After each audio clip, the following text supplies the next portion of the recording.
قربانی واجب ہے اس شخص پر جس کے پاس 52.5 تولے چاندی یا 7.5 تولے، لیکن میں 7.5 تولے والا فتویٰ نہیں دیتا، میں 52.5 تولے چاندی والا فتویٰ دیتا ہوں، اس لیے کہ 52.5 تولے چاندی تو شاید تولہ یا 1.5 تولہ سونے کے برابر ہی ہو جائے، ٹھیک ہے نا جی؟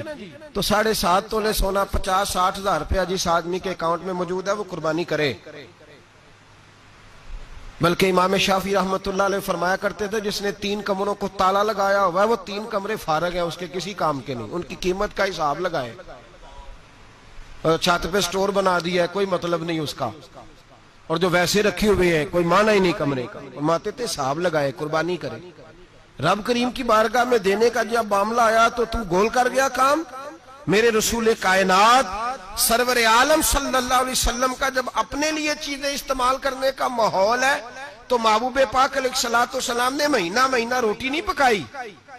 یہاں جو آدمی ہر جمعرات کو 4 کلو بکرے کا گوشت پکاتا ہے اور ہر تیسرے دن مرغی کا گوشت لاتا ہے، وہ قربانی کی باری آتی ہے تو کہتا ہے میرے پہ لگتی نہیں، وہ ٹھیک ہے ابا جی لے آئے، ابا جی کی طرف سے قربانی ہے، اس دفعہ ابا جی کی، اگلی دفعہ اماں جی کی، اس سے اگلی دفعہ دادی جی کی۔ او خدا کے بندو، جس آدمی کے پاس پیسے ہیں پہلے اپنی قربانی واجب ہے۔ میری بات کی سمجھ آ رہی ہے عزیزوں کو؟ جو آدمی صاحب استطاعت ہے پہلے کس کی قربانی کرے گا؟ وہ کمائی کرتا ہے، اس کے اپنے اکاؤنٹ میں تنخواہ آتی ہے، ابا جی کے اکاؤنٹ میں نہیں آتی۔ اس نے اپنا بینک بیلنس چوری بھی رکھا ہوا ابا جی سے۔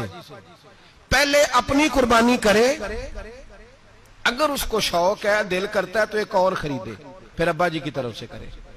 اگر اللہ نے توفیق دیا تو ایک اور خریدے، اماں جی کی طرف سے کرے، اور اگر اس کے دل کو اللہ ٹھنڈک عطا کرے، سکون کرے، تو پھر اپنے رسول کی طرف سے بھی قربانی دے، پھر اپنے محبوب کی جانب سے بھی قربانی کرے۔ نبی پاک صلی اللہ تعالی علیہ وسلم نے ہر سال 2 قربانیاں دی، 10 سال، کل کتنی ہوگی 10 سالوں میں؟ بولیے۔ اور جب حضور حج کرنے گئے نبی پاک نے 63 اونٹ ذبح فرمائے۔ ایک اونٹ میں کتنی قربانیاں ہوتی ہیں؟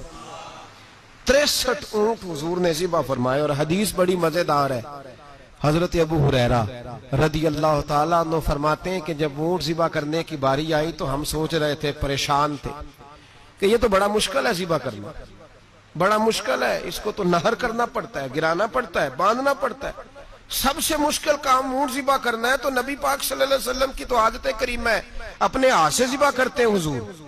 وہ ہمارا اللہ خیر کرے، اب اللہ ہی حافظ ہے، ذبح کرنا تو دور کی بات ہے۔ ہمارا جو بی اے پاس لڑکا ہے نا، اس کو ڈر آتا ہے جانور کے پاس کھڑے ہوتے بھی، کہتے ہیں بچوں کو اندر لے جاؤ، 10 سال کا 12 سال کا، اس کو اندر لے جاؤ، ذبح کرنا ہے، روئے گا۔ اب بس کرو یار،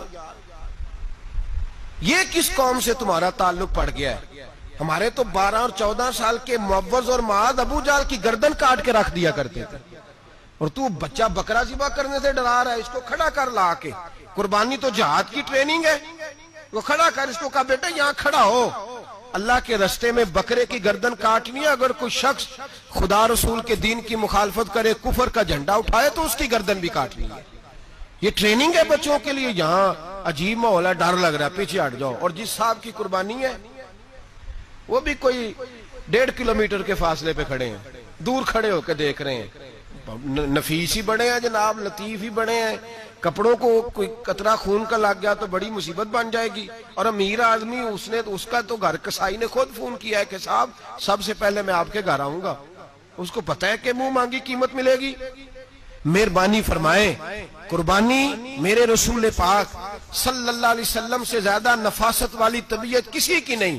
صحابہ کہتے ہیں اتنا حسین محبوب کا انداز تھا کہ کبھی کپڑوں پہ مکھی بھی نہیں بیٹھی تھی، اور حضور سے ہم سلام لیتے تھے، دست مبارک چومتے تھے تو ہمارے ہاتھوں سے کستوری کی خوشبو آنے لگتی تھی۔ اور فرماتے ہیں نبی پاک کا ہاتھ یوں ہوتا تھا کہ برف بھی اتنی ٹھنڈی نہیں جتنا پیارا حضور کا ہاتھ ٹھنڈا ہوتا تھا، پھر بھی حضور دست مبارک میں خنجر پکڑتے، جانور کو لٹاتے اور اپنی طامت کو سمیٹتے، اور اللہ کے حبیب گھٹنا رکھتے اس کی گردن پر، اور بسم اللہ اللہ اکبر کہہ کے ذبح فرماتے۔ حضور خود دست مبارک سے۔ تو اتنا زیادہ نازک مزاج ہو گیا ہے کہ اب یہ والی سنت ادا کرنا مشکل ہو گیا تیرے لیے۔ 63 اونٹ ہیں، اور صحابہ کرام علیہم رضوان فرماتے ہیں کہ حال یہ ہے ہم سوچ رہے ہیں کیسے ذبح کریں گے، کیا کریں گے، کیسے گرائیں گے، اور نبی پاک صلی اللہ علیہ وسلم کہتے ہیں ہم ابھی سوچ میں ہی تھے کہ حضور نے چھری پکڑی، خنجر جب حضور نے اٹھایا تو فرماتے ہیں اونٹ دوڑتا ہوا آیا اور نبی پاک کے سامنے آ کے لیٹ گیا۔ فرماتے ہیں اللہ کے رسول نے بسم اللہ اللہ اکبر کہہ کے ذبح کیا، اس نے ٹانگ بھی کوئی نہیں ہلائی، پیر بھی کوئی نہیں ہلایا۔ تو صحابہ فرماتے ہیں کہ اونٹ دوڑتا ہوا آیا، حضور کے سامنے آ کے لیٹا، نبی پاک نے ذبح فرمایا اور فرماتے ہیں حد ہو گئی۔ حضور نے توجہ فرمائی تو دوسرا دوڑتا ہوا آ گیا، تیسرا آ گیا۔ حضرت ابو ہریرہ فرمایا کرتے اونٹ ایک دوسرے کو دھکے دیتے تھے، پیچھے ہٹ جا، پہلے میں نے جانا ہے، پہلے میں نے جانا ہے۔ 63 اونٹ وادی مینا میں حج کے موقع پر میرے رسول پاک نے دست مبارک سے ذبح فرمائے۔ ہر قربانی حضور نے اپنے ہاتھوں سے فرمائی۔ قربانی واجبات دین میں سے، ضروریات دین میں سے، اور کوئی اتنا لمبا چوڑا مسئلہ نہیں۔ ہم نا بہت ساری چیزوں کو خود بخود مشکل کر لیتے ہیں۔